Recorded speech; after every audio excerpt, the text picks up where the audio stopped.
They put him on the table. I have never in my life seen so many doctors in one room at one time.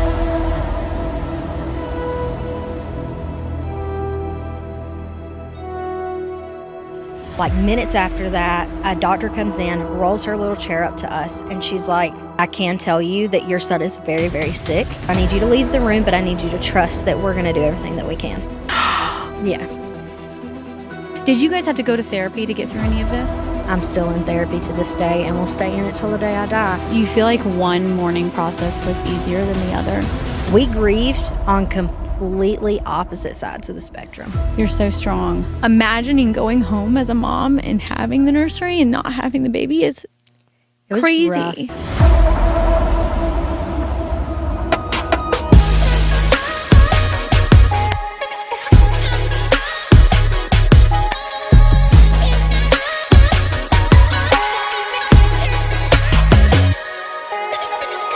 Hi, guys, and welcome back to the Only Moms podcast. Today, I have Dakota Goss on the show.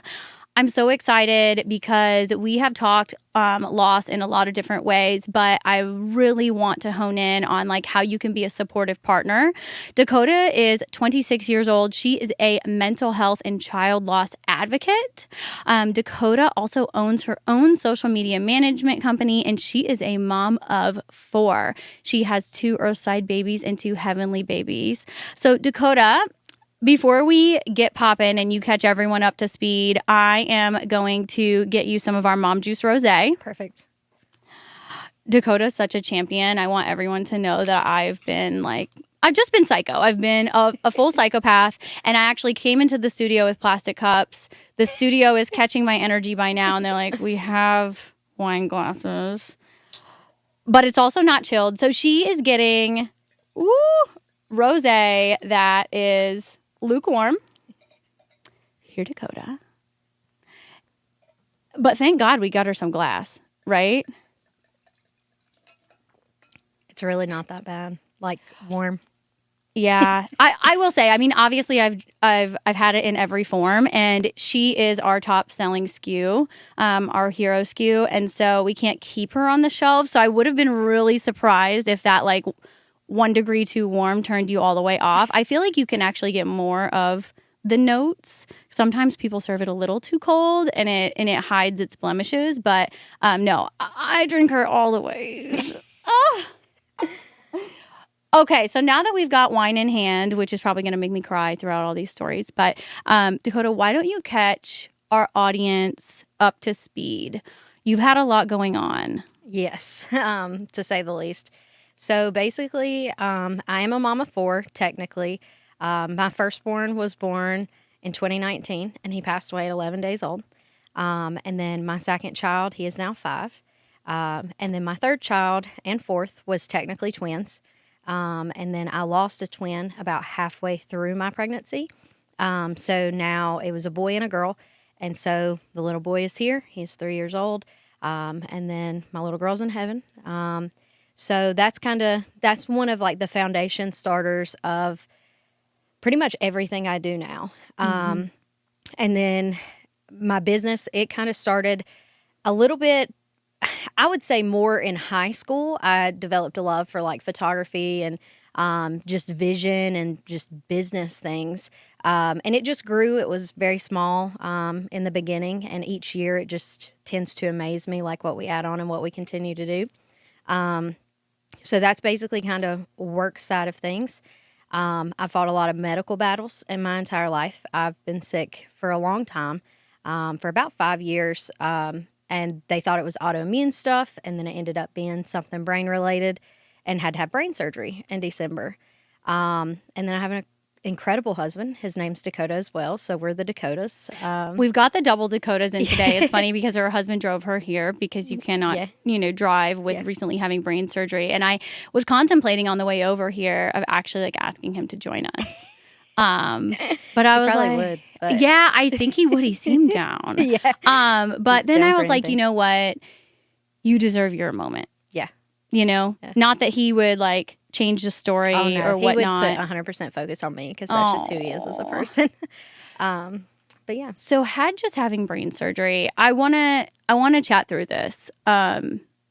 one of my best friends passed away while I was pregnant. She passed away from lung cancer. I watched her go through the steps of having to set up all of the necessary things, right? The wills and all of the life insurances and the things that you don't ever think you're going to find yourself talking about, like in a moment where you're actually considering death. Yep. But how were you? Not good. So in the beginning, going back just a little bit, so 5 years ago, I started getting randomly sick, like my whole body. None of the things like connected. It was like random things everywhere. So they thought it was autoimmune. We did a ton of testing, and then they figured out, okay, it's not autoimmune. Pretty much told me that I was crazy.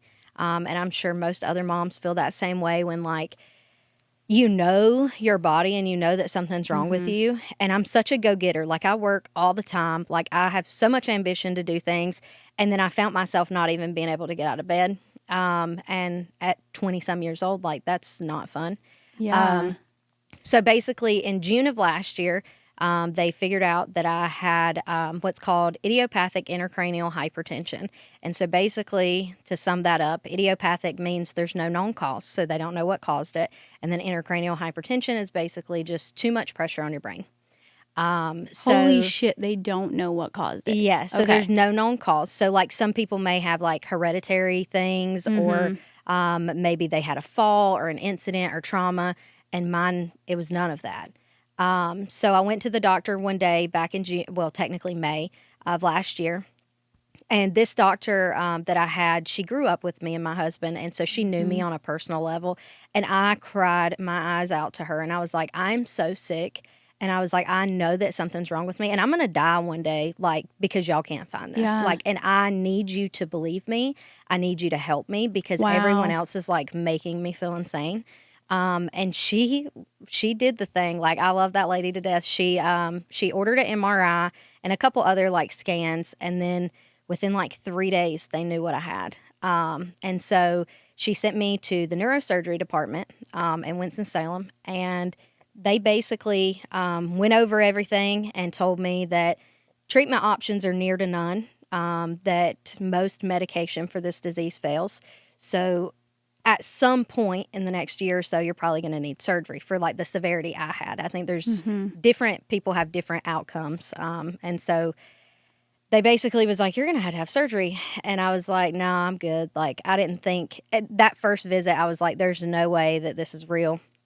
So we went on, and I started getting worse. And I'm like a very good masker at things. So I tried to like, to the people around me and the people that I work with, I tried to pretend like everything was okay, and it really wasn't.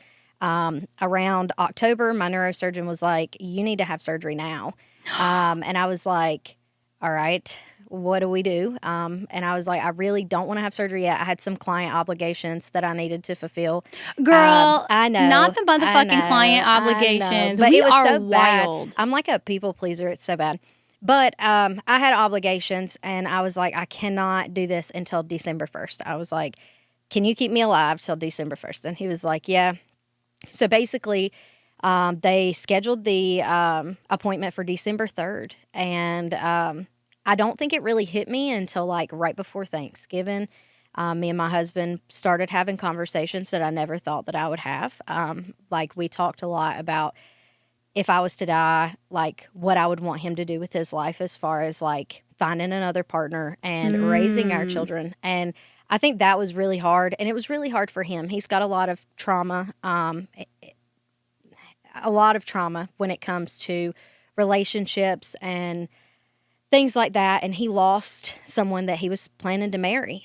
She passed away years before me and him met. And so like having to relive those moments of, hey, is my wife going to die? Like, I could only imagine what he went through as much as I can imagine what I was going through.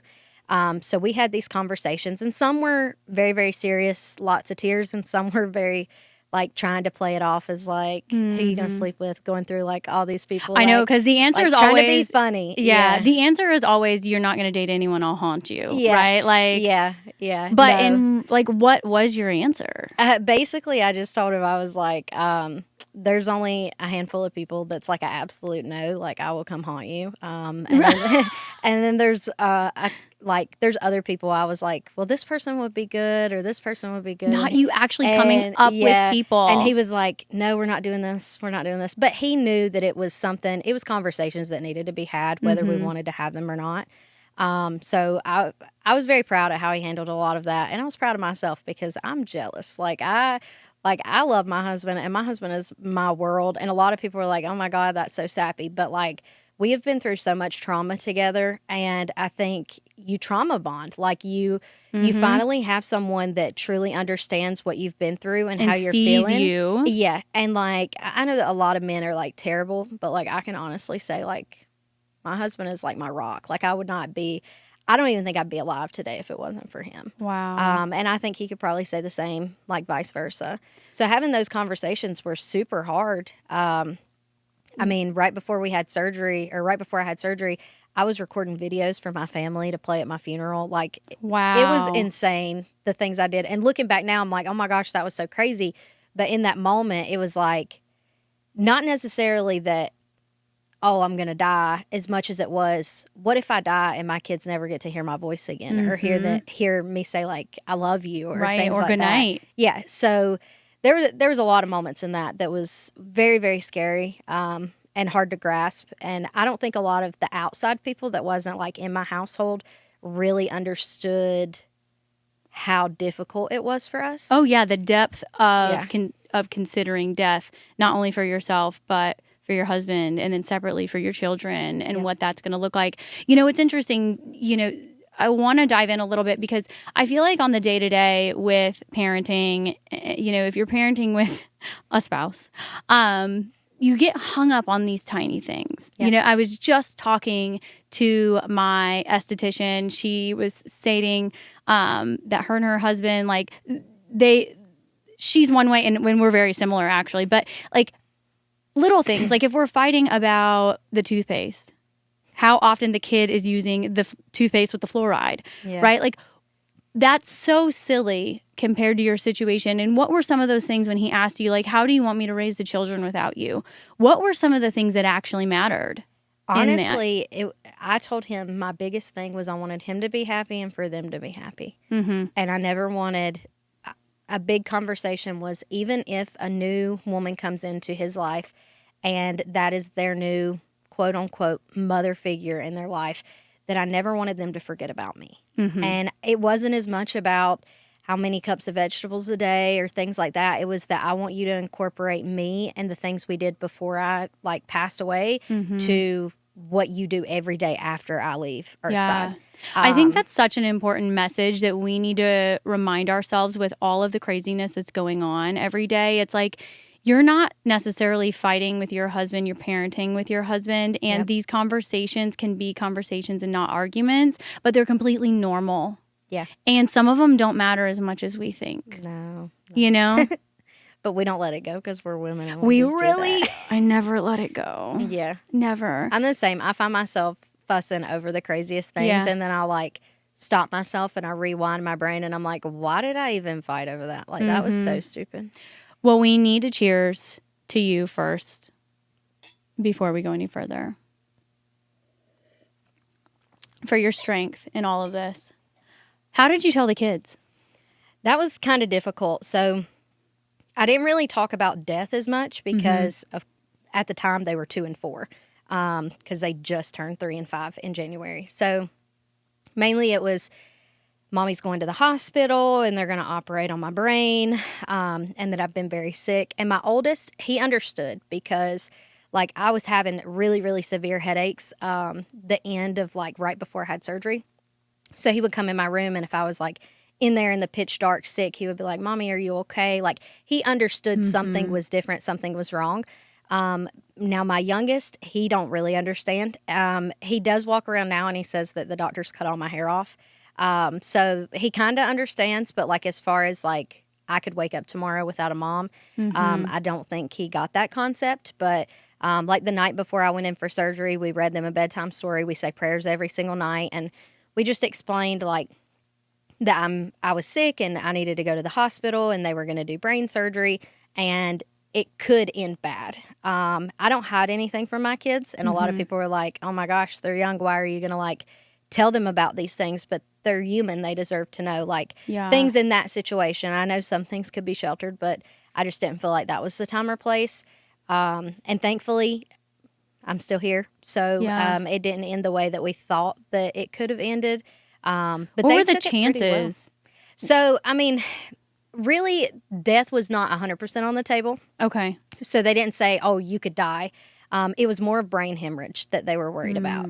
And with brain hemorrhage comes death sometimes. Right. So basically, they were like, you just need to know that there is a high chance for this. And so I don't think it was necessarily, oh, it's a 50% chance you could die, 50% chance you could live.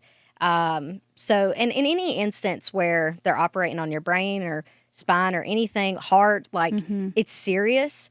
And talking to other people that I know that have had similar surgeries and things like that, they were like, you know, you always have to be worried in the instance when you go in and have surgery that something bad could happen. So yeah, so thankfully, no brain hemorrhaging happened. And I had surgery, was in the hospital for a few days, and then they discharged me. And I've been going back. I had to go weekly for a while. Some weeks I had to go 2 times a week, and now I'm at about every month. So Oh my gosh, that's great. yeah. Oh my gosh. Let's talk about the hair. Yep. So you look stunning today, by Thank the you. way. I did not know that you had in extensions. How was that for you, losing your hair? So in the beginning, when they said, hey, you're going to have brain surgery and we're going to cut off like half of your hair, basically down to your skull, I didn't really care because I was so sick in the mindset of, hey, I just need help. Like, Right. I don't even care about the hair. So, like, up until actually having surgery, it did not hit me at all. Even the night before, and I knew what was happening. Like, they had prepped me and told me what was happening. Even sitting in the hospital in the prep room where they were, like, looking at my hair, trying to figure everything out, I was like, yeah, it's not that big of a deal. It's nothing. And then I come out of surgery, and a friend of mine was there, and she videoed my husband and my aunt's reaction. And my aunt was like, oh my gosh, when she sees your hair. Because I don't think I realized how bad, like how much they were going to have to cut.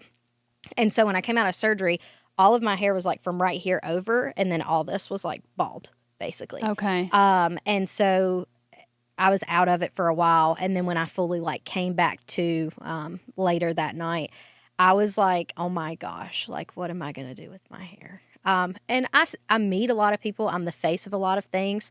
So it's not as easy as just like shaving all my hair off. And Right. like my hair was like down to here. Like Yeah. it was super long, and my hair was my life. Like I worked so hard to get it where it was at.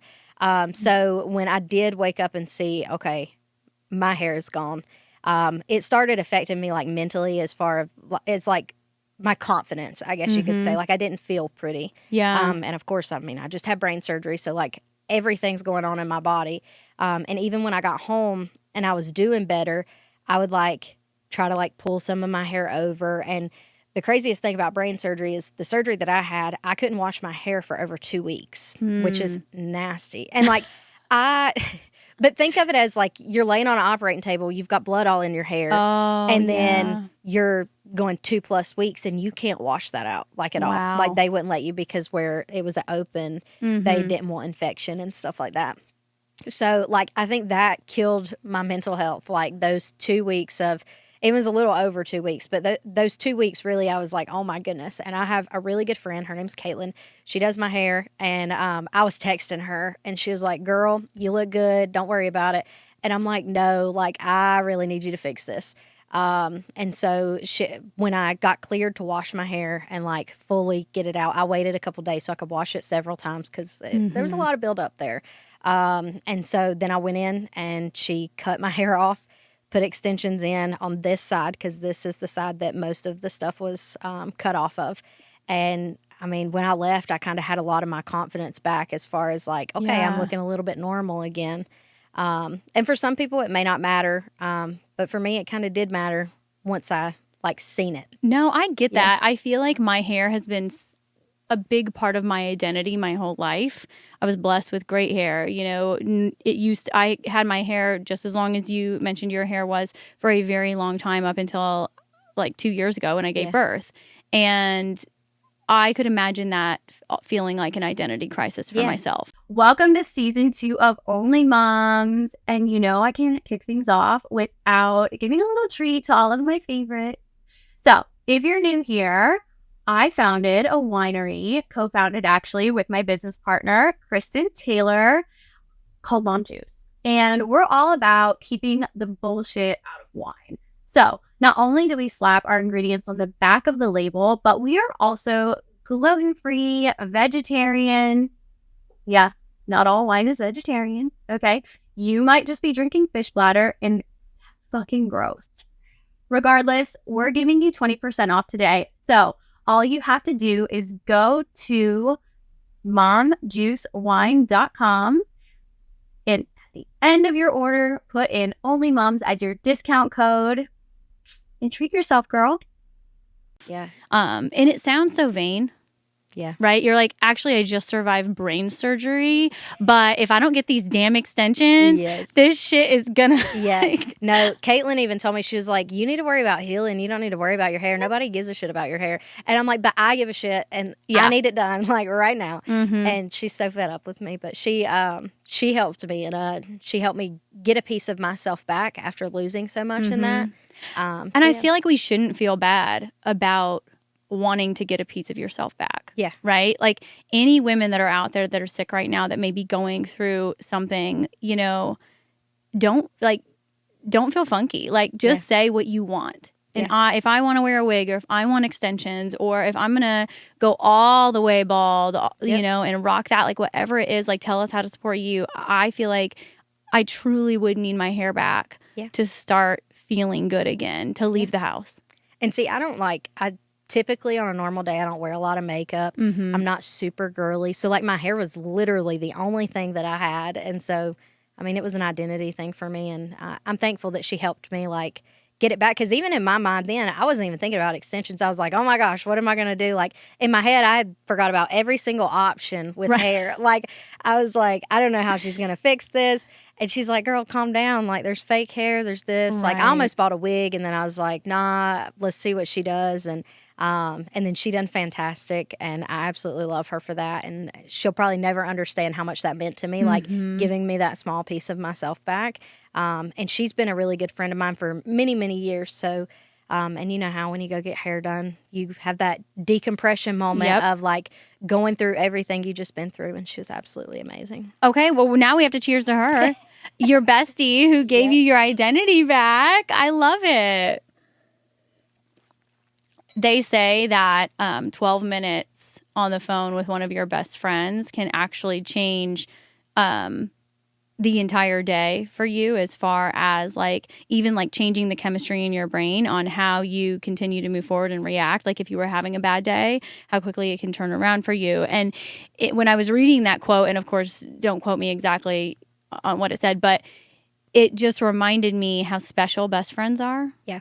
We have our husbands. Yeah. Which is great. But it's different. It is. And I think that a lot of people go through life and don't experience a true best friend and a love like it sounds like you have, that I know that I have with my best friend. And I encourage all women, to lean into at least one female friendship where you can be 100% yourself and have that 12-minute life-changing, day-changing conversation because it's important. Okay, so we just it's like we're like bouncing into these heavy topics, but I want to talk about your babies. Okay, so let's talk about Emmett first. So, going back a little bit, I had a terrible childhood growing up. So one of my biggest ambitions in life was to be a mother. And part of that was to prove that it's not that hard to be there for your children. And it's not that hard to show up. And so I met my husband, and he was absolutely like, I knew that he was going to be the best thing for me. And we've even grown so much since then. But even then I was like, I want to have a baby. And this was pretty soon after we got together. And looking back on it now, we even talk about it like it was crazy. How old were you then? So 19. Oh, yeah, girl. Yeah, when we got together, and then I was 20 when I had him. Wow. So yeah, and I'm 26 now, and he'd be 6 February 26th. So we were like, oh, I want to have a baby, and my husband was like, well, he wasn't my husband at the time. We were just dating. He was like, okay, sure. And that sounds so crazy and chaotic, but we loved each other, and so we got pregnant after trying forever. It took forever to get pregnant, and then pregnancy was great, other than like normal pregnancy sucks. He was measuring fine. Everything was fine. And then I went to deliver him, went into labor. Everything was fine then. Delivered him, perfectly healthy baby boy. We were in the hospital that next day, and I knew something was off. And I kept trying to tell them, hey, like, I just don't feel good about this. He just wasn't eating right. He wasn't using the bathroom right. And he was sleeping so much. And I was like, I told the nurse, I was like, this should be harder. Like, why is he not crying like every 3 seconds wanting like my boob or something? Like, I don't understand. And she was like, nah, you're just a new mom. You're lucky. And I was like, okay, sure. And so then like a lactation consultant came in and was talking to me. And I was like, I just don't think he's eating enough. He's not using the bathroom. And like, babies, like when they eat good, they use the bathroom. And like, so I knew something was wrong. And where I was breastfeeding, I wasn't really being able to tell like how much he was eating. And so I kept telling these doctors over and over. And then the day we were discharged, a pediatrician came in, and I just told her, I was like, I feel like something's wrong. His lips were like turning purple randomly. And I told her, I was like, I just don't feel like that's normal. And she was like, oh, it's because you're breastfeeding. And he's like latching on, and it's basically like he couldn't breathe, basically, because when they get a good latch, it like deteriorates their oxygen or something. And I was like, that just doesn't make sense to me. But every single person that I talked to, it was the same things. It was like, you're a new mom, don't worry about it. So we go home, we're discharged, and I just know that something is wrong. And a couple days go by. It had only been like 2 or 3 days. I was feeding him. It was like 6 o'clock in the morning. I was feeding him, and he stopped breathing. like stopped breathing. I flipped out. I was yelling for Dakota, and I was like, something is wrong. So I called our pediatrician because nobody else was listening to me. So I was like, who do you call? I called my pediatrician. She answered like immediately. I have her cell phone number. And she was like, bring him to the office right now. And she met me there. And the minute that we got there, she was like, I'm going to run a few tests. She was like, just calm down. Everything's fine. Asked me a couple questions. How long was he not breathing? So just a couple seconds. So like he stopped breathing for a minute. And then he came straight back up and he went, and like you could hear that he was like gasping for breath. And I was like, I wonder if he's like, if that's why his lips are turning purple, is that he would stop breathing and maybe he didn't make any sound of that. And now I was young. Like I didn't know. And like I didn't like, I don't have a mother. So like I didn't know like what was going on. So when we get to the pediatrician office, she does all these things and she's like, his oxygen's kind of low. She was like, I really feel like something's going on. I'm calling Brenner's. I need you to take him there immediately. Do not stop. Don't go get bags. Don't go get a phone charger. She said, you get straight there. She was like, and if you have to, call 911 and tell them that like you need like straight shot there. Yeah. And so she told me to leave. We got in the car, straight shot to Brenner's. The minute we walked in the door, before I could even get out who we were, they knew who we were and took us straight in the back because she had already called and told them that something was wrong. They put him on the table at Brenner's, and he desat like within seconds of being on the bed. I have never in my life, without going into like a ton of detail, seen so many doctors in one room at one time, because normally all you see is nurses, and you may see a doctor here and there. But like, I mean, flooded, maybe like 10 people around this bed. And me and my husband just sitting there, and the lady just told us to stay where we were at because like I kept trying to get up. She's like, sit down, everything's fine. And like minutes after that, a doctor comes in, rolls her little chair up to us, and she's like, I do not know what's going on yet. She's like, but I can tell you that your son is very, very sick, and we're going to do everything we can to help him. We're already starting him on medications, but we're going to have to do a spinal tap. We want to test for meningitis. We want to test for all these things. And she was like, so I need you to leave the room, but I need you to trust that we're going to do everything that we can. At this point, like, I think that I felt like I was outside of my body. Like, I didn't know what to do. So, all these things happened. They done the tests. The next morning, we had a doctor tell us that he had a 50-50 chance of survival, that he had an infection, and his body was not fighting it very well. So, we got admitted into the NICU, and we stayed down there for days. And then on the day that he passed away, he had to have a surgery to put, I think it's called a central line in his leg to get blood products and medication at the same time because he was so sick, he couldn't hold IVs anywhere in his body. So everything had to be, he had an umbilical line, he had to have a central line. So they did all these things, and we had left, went home, or not technically home. We went to the Ronald McDonald House, which is straight across from the hospital. Went back there. We had family there. We went to eat.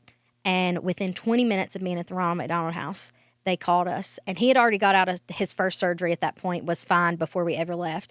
They called us and was like, he has to have surgery again. His central line just blew, the one that they had just put in.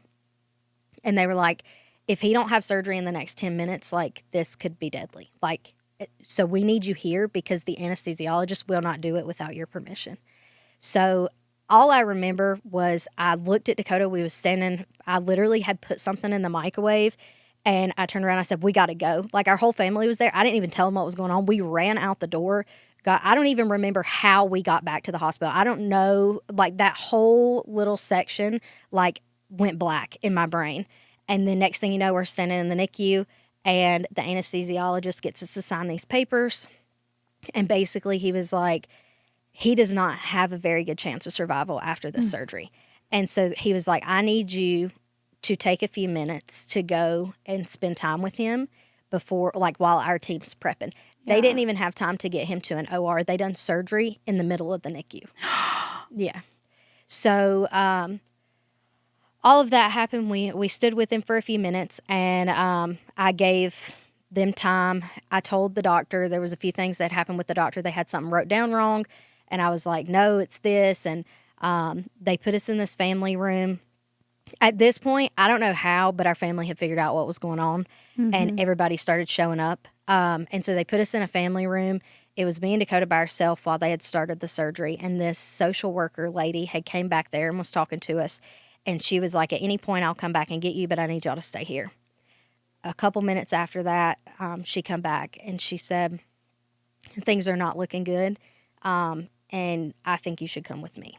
So, excuse me, please take that out. We, at that point, I was like, okay, so we go with her.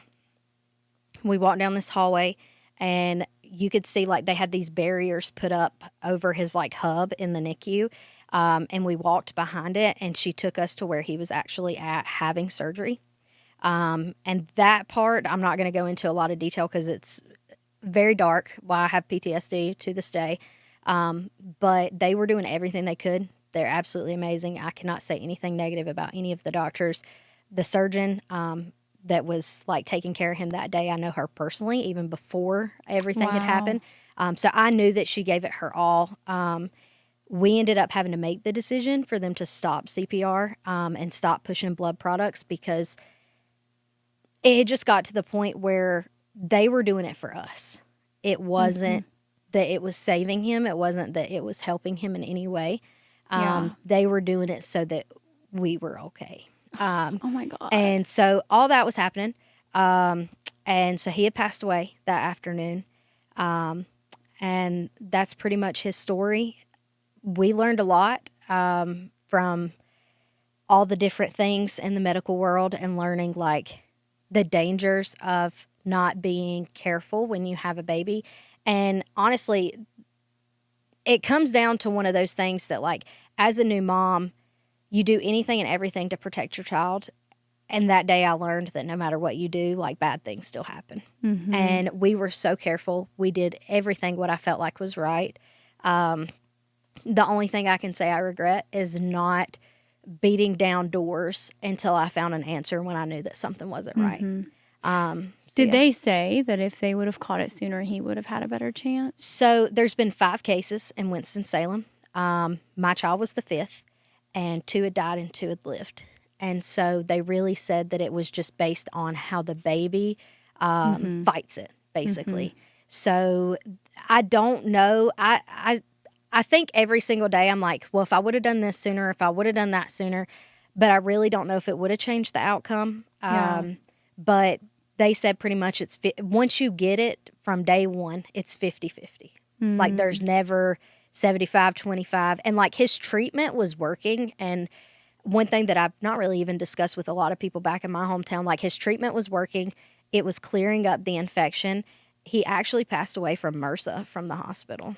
That was his cause of death, basically. Wow. So he had an infection and then gained another infection, and his body just couldn't fight it. Yeah. And a lot of people were like, well, you should sue the hospital. And I'm like, but they really did everything they could do. And like at the end of the day, they took care of me mentally, and they did everything that they could have done in the situation that they were given.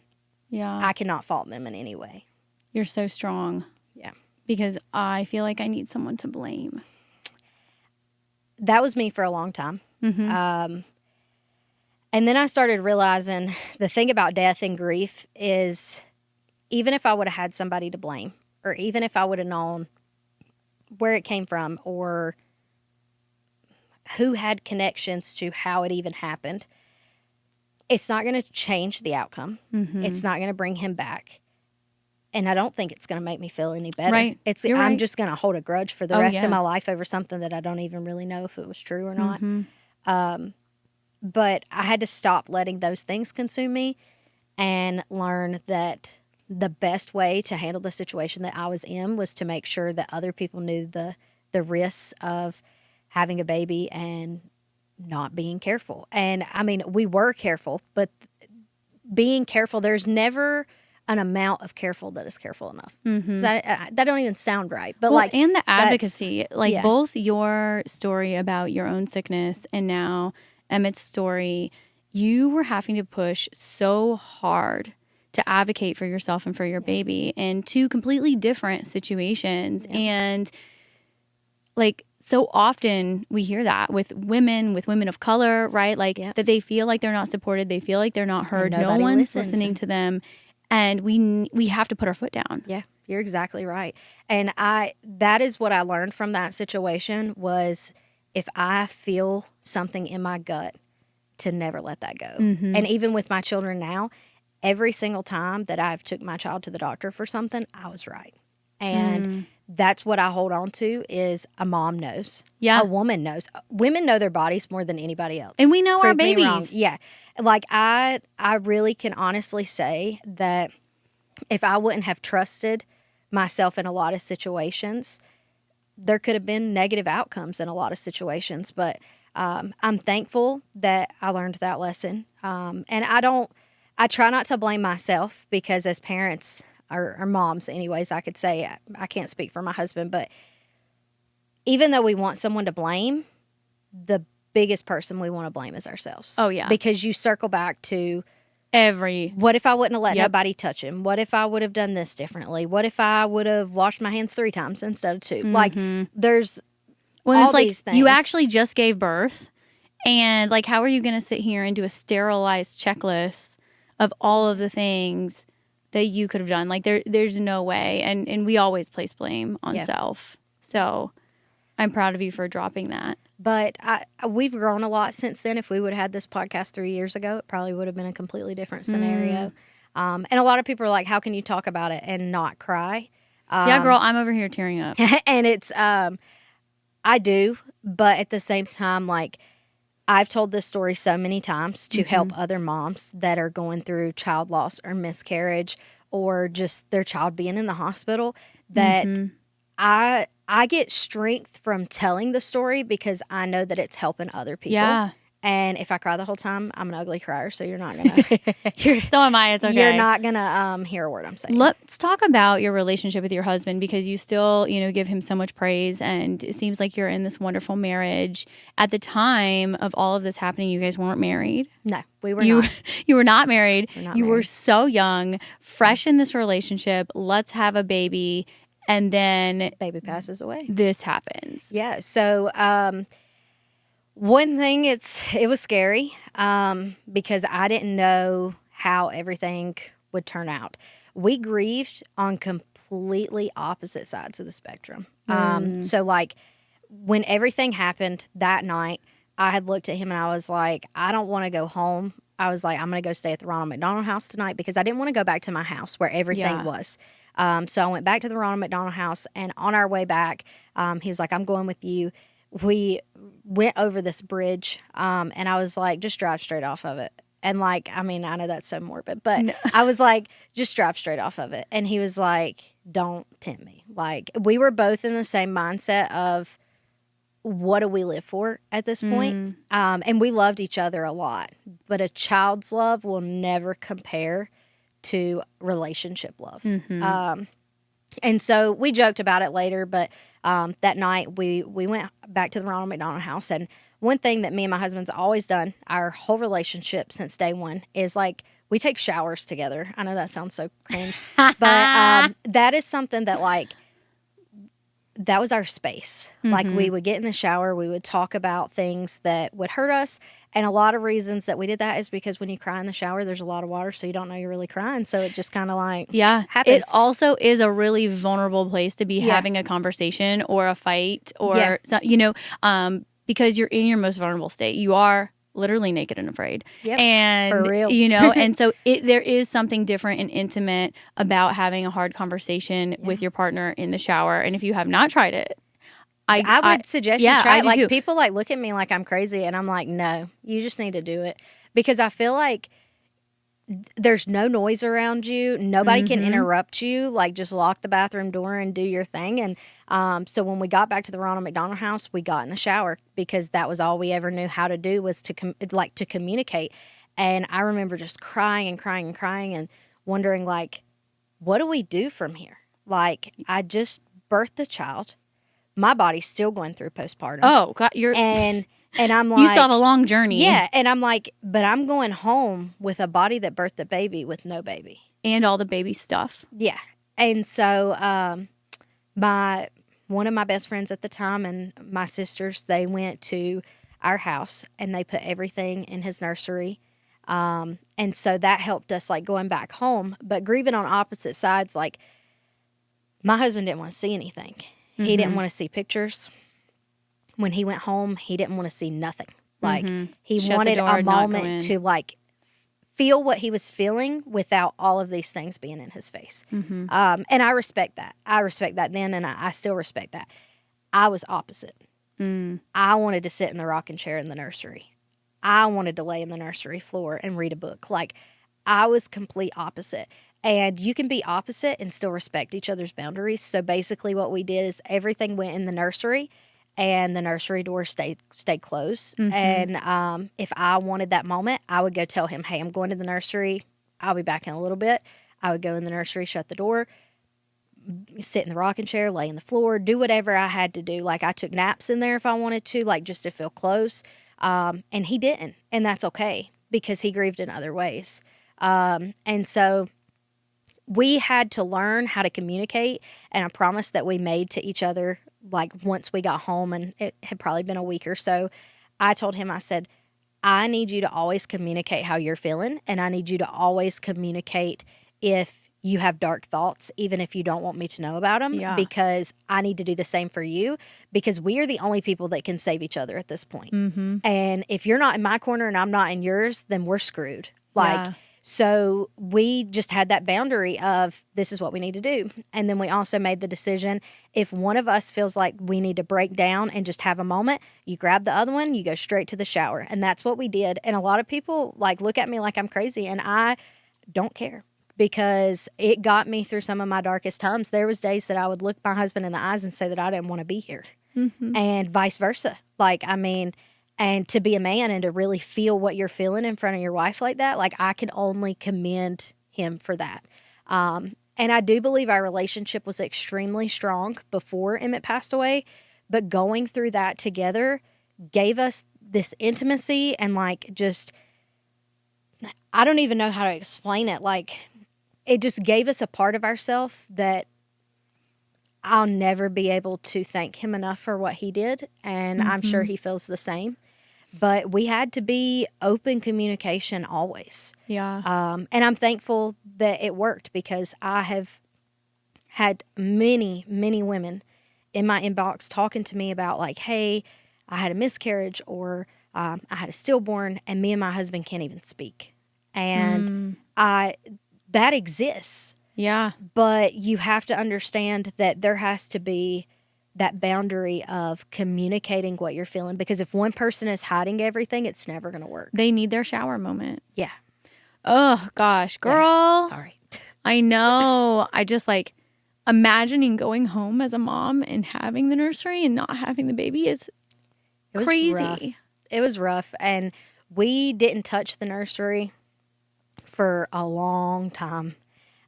It stayed messy. I didn't clean it up because everything was just sitting where my sisters and everybody had left stuff. And we didn't really start like moving things around and doing things until I got pregnant with my second child. Wow. And the only reason I did that is because that was my only nursery. Like I needed a space for him. And part of me, we didn't even fully do it until after he was born and home. Wow. Because I just couldn't. Like, I mean, we did little things, but we didn't put him in the nursery. A lot of Emmett's stuff was put up that, like, was for us to keep that wasn't used for our second child. And we still have, like, a memorial cabinet in our, in our foyer area. We have, like, this tall cabinet, and it's full of, like, different things from his life and stuff like that. And, like, my kids know about him. Like, they call him... My oldest calls him his Bubba in the Stars. And we have this teddy bear that we had bought from Build-A-Bear like a week or two after he passed away. I put like his heartbeat his heartbeat and then the little voice recorder things, his first cry from when he was born was put in a bear, and we called it Emmett Bear. And it was really for me, but then it turned into being for everybody. Yeah. And we take that bear, like, on family vacations, like when we do family pictures, like this bear is there. Oh, like, my gosh. And once again, everybody thought I was crazy. And but that helped heal a lot of me. And so my kids, like, they know that that's their brother bear, basically. And it gives them something tangible that they could be like, okay, I can hold this bear and tell my brother that I did something at school, or I'm now 5 or whatever. And so it's helped us a lot in that situation. But I feel like, too, it's like some credit you're giving to Emmett, right? Because now the mom that you are, the parents that you are, you're so much closer. And to raise these children, right? Like, you've been through so much already. And it must just make you guys stronger as parents. It does. And a lot of people are like, they'll talk to my husband, and my husband is super, super involved in our children. Like, if I was to call him randomly, I don't care what he's doing, and I said that his kid needed him, he'd be gone. Like, even if it was letting go something he really cared about, he'd be gone. And I just admire him for that. And I think that losing a child has made us appreciate all these other moments so much more.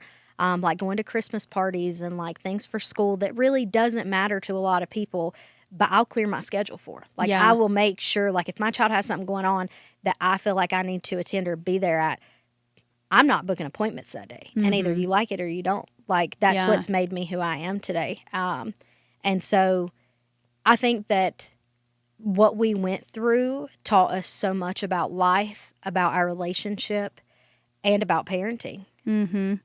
Did you guys have to go to therapy to get through any of this? So my husband was always anti-therapy.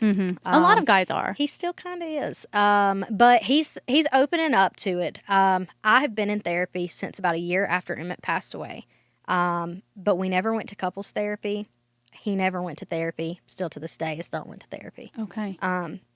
But I believe that, like, therapy can come in a lot of forms. Mm-hmm. You don't necessarily have to be with a therapist, but as long as you're open communication and sit down and have intentional time that you're deciding, okay, what can I do to make you feel better about this, or what happened in this situation? That's what we did a lot of, was if I started feeling a certain way about a certain thing, I would be like, hold up, we need to step back a little bit. We need to have this conversation. And that's basically what we did. Yeah. And now he's opening up to therapy a lot. He has his own podcast for men's mental health. And so he just started that journey, and I'm super proud of him because for years he's told me, like, I want to do what you do. Like, I want to help men understand that, like, yeah, I understand the woman birthed the child and things like that, but a man still goes through a lot of things that they're afraid to even show how they feel. Well, rightfully, they think that they have to keep this facade of being the man. Yeah. Right? And it's not that way. Yeah, like, it you doesn't don't have to be that way. always have to be the man when you're with your spouse. Exactly. And so now he has opened up. He did a podcast with a therapist, like right before my brain surgery. Wow, not doing therapy at all, Yeah, and then but his brought her on a podcast. Yeah. He's like, I'm just going to go all the way in with this and Yes. broadcast my therapy moment. Yeah. So he even asked her, he said, would you want to do a live therapy session?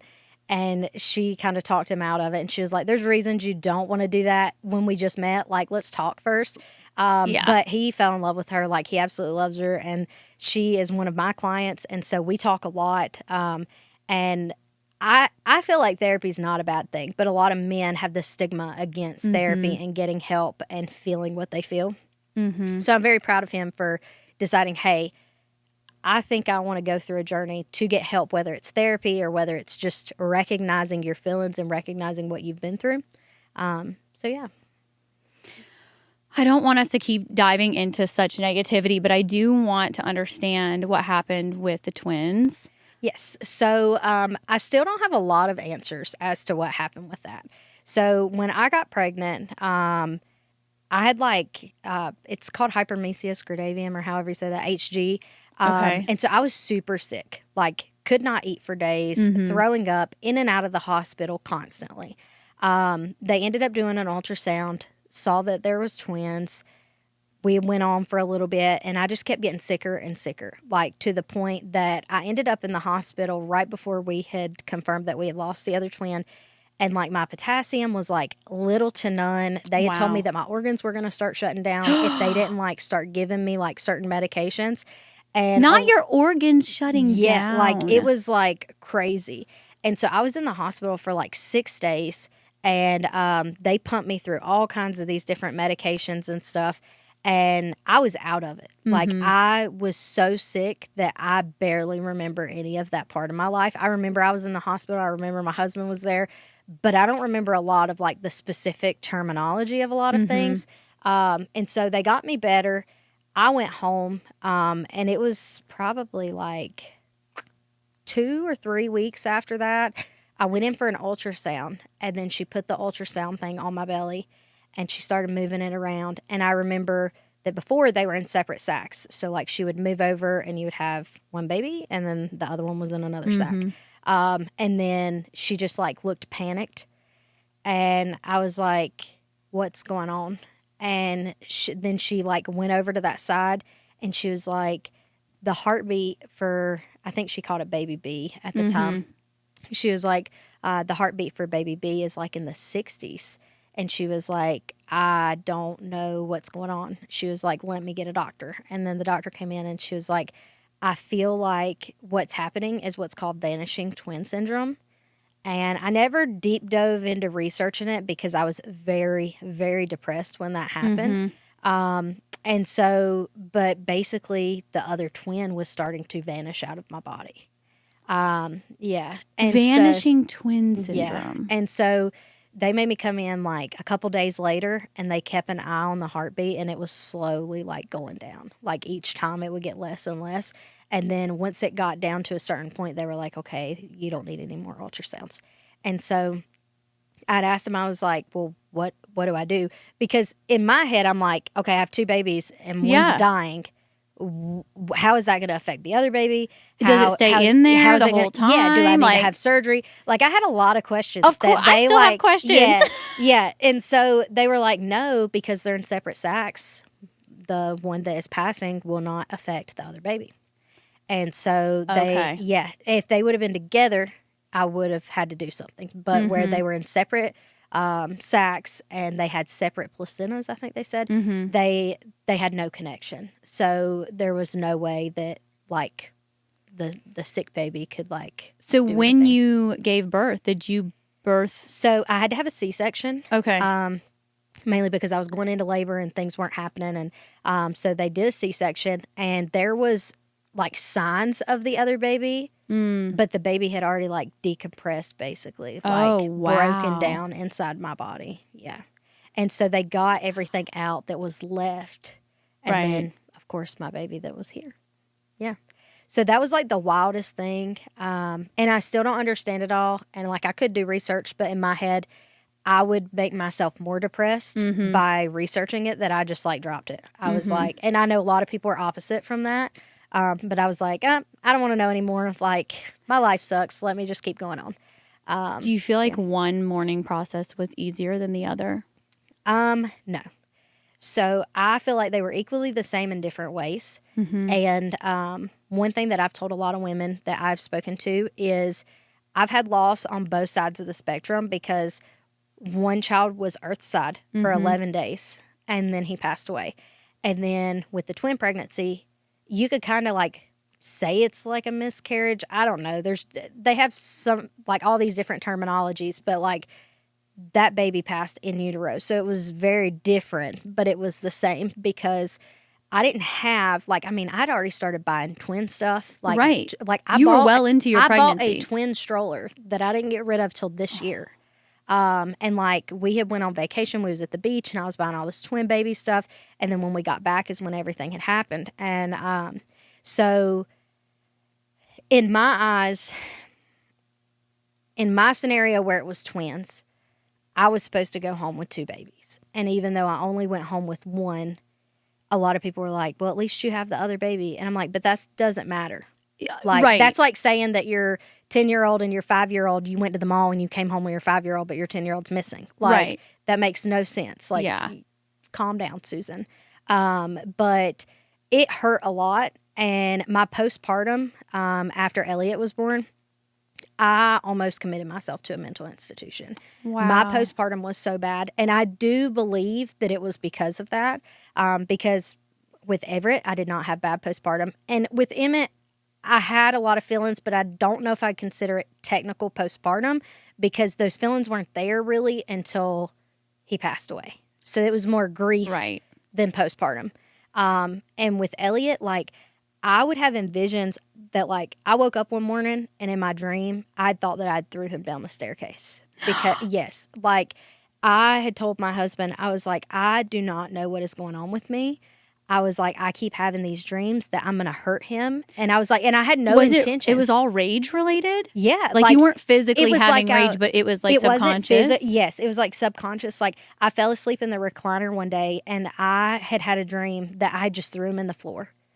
And I'm like, why would I do it? None of it made sense. And I was like, I loved that child more than anything. I had such a special connection with him.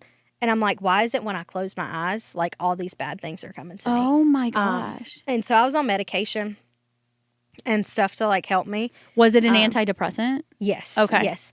And they had put me on anxiety medication because they said maybe you just have really high anxiety levels that something was going to happen to him. So maybe my brain was processing it as something bad happening to him. And I looked at my husband one day.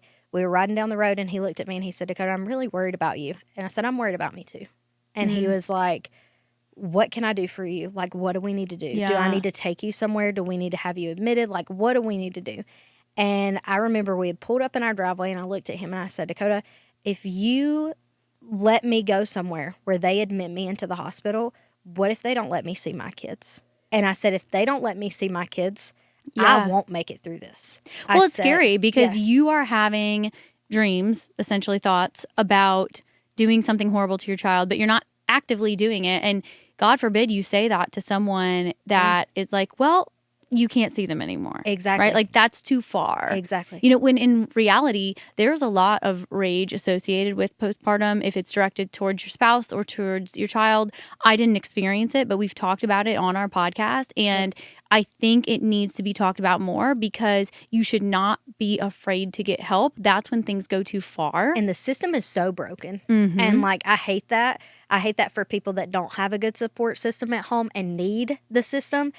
And they failed them because thankfully I did have a very, very supportive family that like did anything and everything to make sure that I was okay. And I didn't want nobody taking care of Elliot because after I had children, like with everything that happened with Emmett, I didn't allow people in my house for like 6 weeks. Yeah. And if you came in my house after that point, you had to go take a shower. Like I was very, very particular. So it wasn't as easy as, hey, can you come watch my child so that I can go take a walk? Like the only person that had anything to do with him was Dakota. And so I had to lean on him a lot. And I can only imagine if I didn't have him, what that would have looked like. And thankfully, medicine started kicking in after a while. Things did get better. But I do believe that postpartum was like a lot. It had a lot to do with the fact that I only brought one baby home. And like my body was going through a lot at the time. I had been so sick during my pregnancy, like could barely eat, could barely function.